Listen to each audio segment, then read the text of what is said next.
Welcome to Your City Connections, where you get to meet entertaining and informative guests. Guests such as an artist with a brush or with a camera, and guest with a violin. City Connections, providing insightful interviews with favorite son Lieutenant Governor Todd Lamb. To city commissioners, the mayor. Interviews with a rodeo queen, to beauty queen, and even a NBA player. Now, join Steve Keim as he discusses another engaging topic on City Connections. Hello again and welcome to City Connections. I'm Steve Keim and appreciate you spending this time with us today. My special guest is a very familiar individual, and I appreciate this young man coming back to the, I hope he caught that part about young man, coming back to the ETN studios to keep us updated on what took place in the legislature for this past session. My special guest today, State Representative Chad Caldwell. Chad, welcome back to ETN. Thank you, Steve. I appreciate it. Yeah, you're welcome. It's been about a year since we had our last one-on-one visit, and I know by the feedback that people, they like to be informed on what, I mean, they read things in the newspaper, but they want to hear it straight from you on what took place at the legislature. And just right off the bat, Chad, tell us about a week. Now, you're Enid resident, but you have an office at the Capitol, and when the legislature is in session, how do you do that? Do you stay in the city? Do you commute back and forth? Can you just kind of share how your world is during that work week? Sure. Busy is how that week is for sure. I usually leave Monday morning. I see my kids off to school, and I've been fortunate for the last 2 years to be on the Speaker's leadership team for the House, so I had to leave a little bit early, get down to the Capitol a little early. So would get down there early morning or late morning, and would stay there Monday through Thursday. I would occasionally come home, but oftentimes between various meetings and committees and different activities in the evening, I'd end up staying down. I'm fortunate. My wife and I have family down in the Edmond area, so I usually stayed with them. So usually I'd leave Monday morning, come home Thursday evening, get home about 5, 6 o'clock on Thursday evening. So it's a little challenge with three young kids to be away that much, but it's certainly worth it. Well, I can relate to being away from family members from time to time, but if you love what you're doing, you just keep on moving forward. So, well, Chad, you've had a couple years as state representative, and my next question is, what's the best way for you to hear from individuals or to stay connected to the constituents? Here you're living in both places, and yet you have the Oklahoma City office and phone number and your email. What have you found to be that most effective way to just really stay connected with people that you represent here in Enid? Well, technology is a blessing and a curse sometimes, but in this case, it's certainly a blessing. It allows me, no matter where I am, whether I'm in Enid, whether I'm in Oklahoma City, whether I'm somewhere else, to be able to stay in touch. I have access to my email at the House 24/7, 365 days a year. So especially during session when we're in and out of meetings so much, in and off the floor, that's the best way probably for me to stay in touch. Certainly telephones, and always during session, my door is always open for constituents to come down and visit. And if anyone's ever at the Capitol, I would certainly invite you to come on by and stop by, and we'll be happy to show you around and give you a tour, whatever you need. But that works well. But really, I love being back home in Enid. I love, obviously I've got a full-time job back here in Enid, but I love just getting out and talking with people, whether it's at dinner, whether it's at Jumbo's, whether it's just being out with my family, wherever. So just enjoy talking with people in general. So remember that if you have an issue you want to bring before a state representative, just go find him at Jumbo's in the produce aisle, and you can discuss whatever. No rotten tomatoes, though. No rotten tomatoes. Stay away from that aisle. Okay. This past legislative session, I kept seeing Chad Caldwell, Representative Chad Caldwell's name being brought up in regards to the internet sales tax. In layman's terms, can you explain to us what that bill was all about, since you authored that bill? I can. The bill is called the Oklahoma Retail Protection Act, and I'm not usually a big fan of naming bills and doing that, but in this case I think it was really important because that's really what that bill was about. It was about protecting Oklahoma businesses and leveling that playing field. Those are the businesses that are hiring our fellow citizens, are investing back in our communities. So right now, as the way the system exists, there's almost an incentive for us to shop outside of our state. And I think our retailers are happy to compete when it's fair. And so what this tries to do is kind of level that playing field a little bit. And we do it in a couple different ways. The bill is in effect now, but it gives online retailers until May 1st of next year to enter into an agreement with the state to voluntarily collect and remit the sales tax. And if they don't do that, then they are required to send a notification to the consumer just saying, here's how much you spent at our online store over the past 12 months. There's currently a tax on the books that's a use tax. It's a 4.5% use tax that every Oklahoman is supposed to pay, not just on online sales, but on other sales as well. But primarily, it would relate to online sales. Unfortunately, only 4% of Oklahomans are remitting that tax. So what this does, it's still voluntary. It's not a new tax, it's a tax that's on the books. That was one of the things that's been part of the confusion on that. We certainly don't want to be raising taxes on people, right. But we want to enforce the taxes we do have. And so if they don't want to collect and remit it, we actually have 200 of the top 500 online retailers already voluntarily collect and remit sales tax back to the state. And that's not just state tax. That's money that's going to end up going here in Enid that's going to help pave our roads and improve our infrastructure here in the city. So if it's not that route, then we ask them to notify the consumer, like I said. So at least that way they know when they're doing their taxes, which we all love to do, of course, every April. But at least you'll know, here's how much I spent and here's what my use tax that I owe back to the state. Thank you, Representative. Again, the internet sales tax was one of the many topics in this past legislative session, and we're just several weeks away from the closing of the session. And of course, we all know about the $1.3 billion shortfall and that challenges. But besides those two topics, can you just kind of share with us what you consider to be the successes or really some achievements that took place despite the challenges that you faced in this past session? Absolutely. As you mentioned, the budget certainly got the lion's share of the attention, and rightfully so. We had, I think, a lot of legislative successes. I'm on the Common Education Committee, and two of the bills that I was proud to be involved with and actually were co-author of were bills that either repeal or reform mandates that are going to end up saving our schools millions of dollars. One is the reform of our TLE system, which is our Teacher and Leader Effectiveness System. And we went away from the quantitative measure, and I won't get too much into the weeds on that, but thank you. You're welcome. In short, what we're going to do is we're going to save our schools money, but we're still going to provide a way to make sure we've got quality teachers in every classroom, because that's really such an important thing. It's study after study shows that more than anything else, having a quality teacher is what really drives a quality education. So that was a bill. We ended end of instruction exams, which again is going to save our schools, tens of millions of dollars every single year. But we did it in a way that we're still going to be able to hold our students accountable. I've got three kids of my own that are in grade school, and we know it's important that we get a quality education, that we make sure our students are learning at the appropriate rate. So we wanted to make sure that we still have that component. What we did is we got rid of the state mandated tests, focused just on the federally mandated tests. Lower that testing burden. So there's a couple. I would say reform our criminal justice system. We have such an overcrowded population, and so making sure that we are still able to deal with the people that need to be put away, that are dangerous to themselves and to the community at large. We want to make sure that we have that we house them, that we deal with them in an appropriate way. There are other people that can be dealt with more effectively. So we did some reforms on that. And the last one I will say, we did an Energy Revenue Stabilization Fund, which is a very fancy word, but it hopefully will help in the future, maybe kind of help level out so we don't go through what we're going through right now with the $1.3 billion shortfall, due primarily to that decline in the energy sector. So it kind of will balance that out a little bit.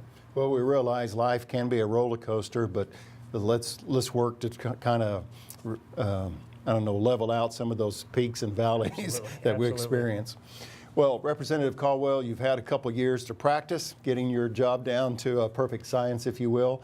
And my relationship with the legislature is basically as a citizen to be within the halls of the legislature and just visiting with a variety of individuals. So I'm on the third row making that observation, but to me it looks like it's a role that it's a learning process. And so 2 years on the job. Tell us about your role. Did it get easier this session for you, or was it just as challenging to figure out which way to go? I think in some ways it certainly got easier, like all things. I'm much more familiar with the process. I understand the rhythms, and the legislative session certainly has its own type of rhythm as far as, and there are various deadlines as you go along, sure. and how do you really work the bill through the process. You mentioned the Internet bill earlier, the Oklahoma Retail Protection Act. That was a bill that had actually been attempted about 6 or 7 times previously, but we weren't able to get it through. We were able to get it through this year. So I don't think I could have done that my first year without understanding some of how all that operated. So from that perspective, things absolutely got easier. I think one of the challenges for sure this year, and that didn't get easier, is the legislative challenges. I mean, the type of situations we're dealing with this year were difficult. I think, obviously I'm new, but for the people that have been around the building for years and years, not even just the legislative folks, will tell you this is one of the most difficult sessions we had. We had a lot of tough issues facing our state this year,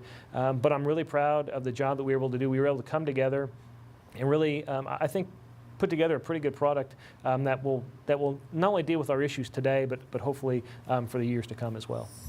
Representative, we just completed a series of interviews with 4 former governors for the state of Oklahoma, and it's a real treat for me to visit with these individuals and talk about their successes and challenges as governor, but also their connection to Enid. And I also had an opportunity to speak with Governor Mary Fallin, and I kind of pointed her to the question of, give us an update on the Capitol remodel. So this wasn't on our list to really discuss, but I thought, from your perspective, how is the remodel going on? Because people want to know, we're spending X amount of millions on fixing this old 100-year-old building or whatever, and we've heard of all the horror stories about plumbing, electricity, and gaps in the wall, but tell us from your perspective how that remodel is going. Sure. You're right. I mean, it's a lot of money, and so people are right to want to make sure that we are taking care of that money.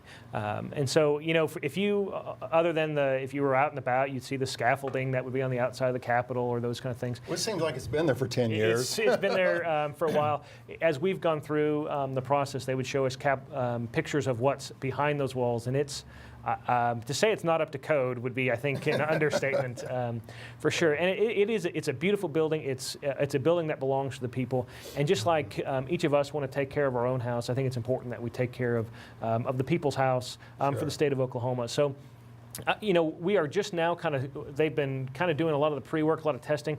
Part of the problem is we had kind of patched things in the past, but we didn't necessarily do it all the right way. That building had been neglected for many of its 100 years. Sure. And so what we're doing now is we're really going through and making sure that we're taking our time to restore it in the right way, to make sure that we're protecting. There's marble and granite and all those incredible, I mean, it's such a beautiful building. If you Yes. haven't been down to the Capitol, by all means, it is an art piece in and of itself, for sure. So we're just now starting to see they're starting in the basement and the first floor as far as with some of the physical remodels interior, and we'll kind of work our way up. It's obviously hard because not only do you have the legislators in there, but there's a lot of business that goes on and Sure. agencies that are housed in there. So it's hard to fit all those pieces together.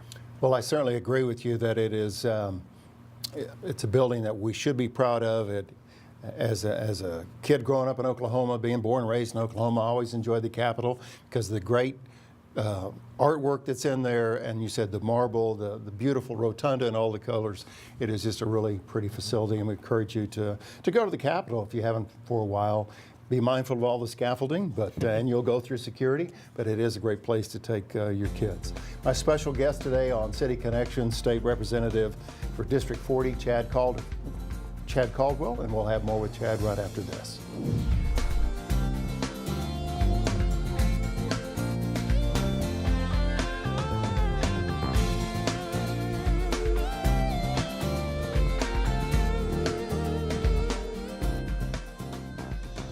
Thank you again for staying with us on City Connections. My special guest, State Representative, District 40, Chad Caldwell.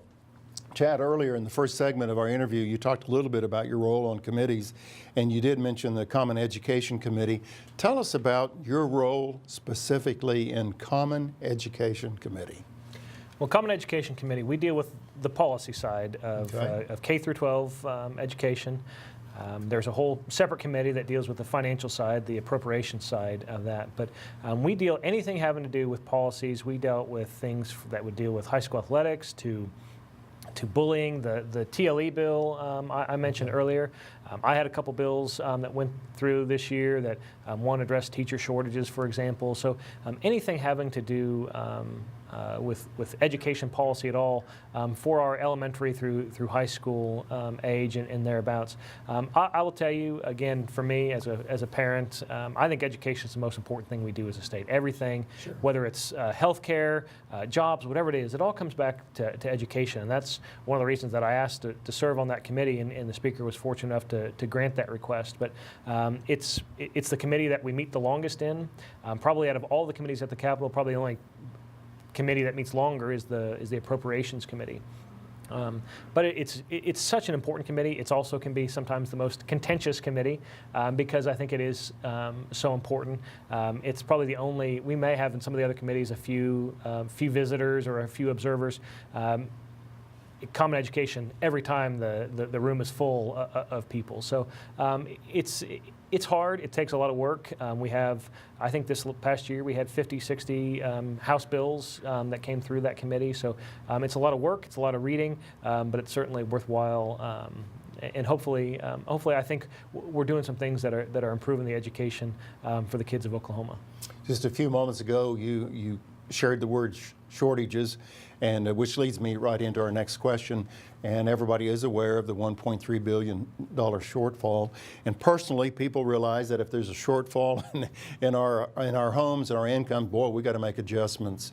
How did you all tackle? What was the I guess the strategy to say, okay, we're short $1.3 billion. We got to have some kind of strategy to keep the state open and running. So how did you develop that strategy? Well, I'm the vice chair of the Appropriations Committee on Health. Every one of the main segments of the budget has a subcommittee, a sub-appropriations committee.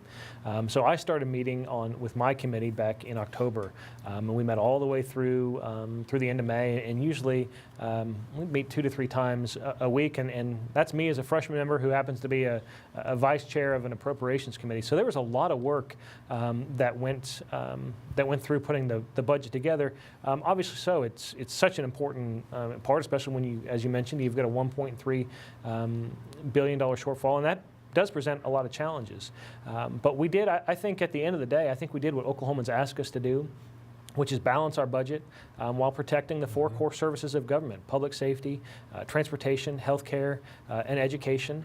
And we did that without raising taxes, which is where the minority party wanted to lead us. But we did it, I think, in a fair and balanced way. We trimmed non-core services, and then we eliminated some tax cuts and tax rebates. We drew some money, certainly, out of the rainy day fund. Some people wanted us to take more out of that. Some people wanted to take less. Reality is, because of that, downturn in the energy sector, it declined at one point in time 70%. We also have to be planning for the future. So I think we tried to, make a pretty balanced approach of dealing with the issue today, but also making sure that we weren't making policies that were going to cripple our state for years and decades to come. Speaking of the rainy day fund, it's always uncomfortable for me to pull funds out of my savings account and move it over to this account to pay for certain things. So I know everybody kind of had that sick feeling of saying, sure hate to pull from savings to do this. Chad, I remember several years ago, I believe as a former governor made a comment that the ideal state representative or senator should have a law background, could be an attorney.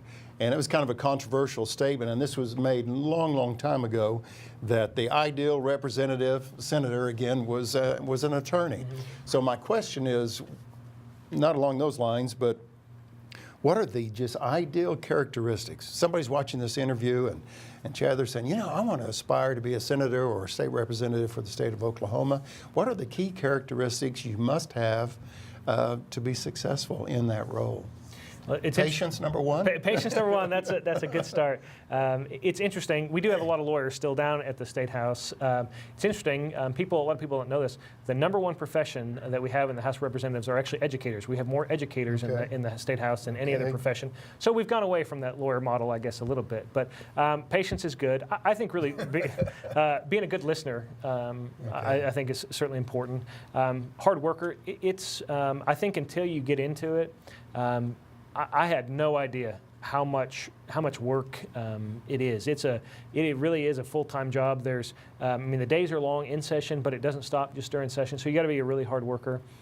I think you need to have deep convictions. You need to have strong beliefs, but you also need to be willing to compromise not on your principles, but be willing to work with other people to listen and to get things done. That's really what we need to move our state and our country forward, is to be able to sit across from somebody like you and I are doing today, listen to ideas, and we may not always agree on everything, but if we can establish that relationship and trust each other, we can work on that. And it probably doesn't hurt to have a thick skin.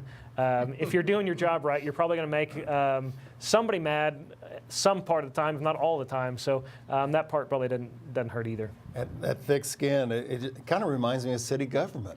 Every once in a while, Steve, you got to have thick skin, in city government. So maybe that's the prerequisite or requirement also in the legislature. Well, Representative Caldwell, our time is almost up, and I appreciate you taking time to kind of give us our annual yearly update on what's going on. Besides the grocery store, of visiting with people and keeping in touch, what's the best way for folks to contact you, Chad? The easiest way, and whatever works best for them, but phone calls and emails. Emails, I get them on my phone. I get them here, and I've got. I don't have a full-time assistant or anything like that. We're minding the budget down there, so we don't want to be wasting money. But we have. Actually, it's a girl from Enid. Kind of watches over my email down there, and she takes care of about 6 or 7 different representatives down at the Capitol, checking their email and making sure that things get responded to. In fact, I just had a constituent email that came through yesterday that was needing help with another government agency. So those are the type of things we take care of. So email certainly a great way to get in touch with me, and always my phone calls are always available as well. Well, your staff does a great job, or the young lady does a great job, because every time I send a note, I'm always getting back a timely response, and I realize I'm one of probably hundreds that are reaching out to you, so they're doing a great job. Well, appreciate your time today. Thank you so much for having me. You bet, and we look forward to having you come back and give us an update on what's going on. And I guess the next session's February 17. Where does the time go? It flies, that's for sure. It flies. Chad, thank you again for your time today. Thanks so much. And thank you for joining us on City Connections. I hope you enjoyed our legislative update, if you will, and I look forward to bringing you another special guest here in the near future on City Connections. Until next time, I'm Steve Keim, and make it a great day.